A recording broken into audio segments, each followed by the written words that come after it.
For today's video, gagawa tayo ng kilawin na blue marlin or sa Tagalog naman isdang malasugi. Kilala rin sa tawag na isdang susay sa aming mga Ilocano. Alright.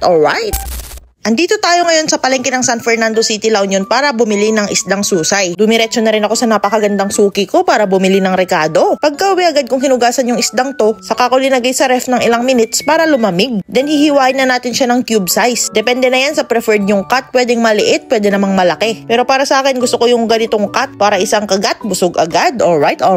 Tignan nyo yan mga kapulutan, makikita nyo sa kulay na fresh pa. Bagong huli galing Pacific Ocean kaya siguradong manamis yan. Di pala natin to ibababad sa suka mga kapulutan. Kasi kapag matagal na nababad sa suka, titigas. Ayaw naman nating masira yung freshness ng isdang to. Kaya titimplahan natin siya ng napakasimpleng rekado lang. Gamit ang luya pang tanggal lansa, sibuyas na pampaimas, sili na pampagana at ang pampaasim na kalamansi. 375 pieces na asin at 272 pieces naman na paminta. Saka natin hahaluin ng may kasamang pagmamahal. Alright.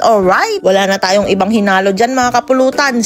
Simple lang yung timplada natin pero napaka-solid yung lasa niyan. Manamis dahil presko yung isda na may konting kick ng spiciness galing sa sili at konting kick ng asim galing sa kalamansi. Para maganda-ganda ang presentation natin, magtatoppings tayo ng green onions, kalamansi at extra sili. At ilabas mo na si tanduay dahil siguradong mapaparami ka ng tagay. Cheers para sa mga solid supporters natin dyan. Alright. Pa-first bite na natin itong kilawin mga kapulutan. Tignan nyo yan, napaka-quality. Napakalaki ng subo ni kapulutan. Manamis talaga yung isda mga kapulutan pero nakulangan ako sa anghang kaya gagamit tayo ng Uncle Tom's Spice Turmeric Vinegar. Hindi natin ihahalo sa kilawin para hindi tumigas yung isda. Isasawsaw na lang natin siya, gagawin nating sashimi style. Blended na ang flavor sa sukang to kaya extra sarap na naman ang ating malalasap. Napaka-solid, napakasarap. Wala na naman akong masabi kundi alright.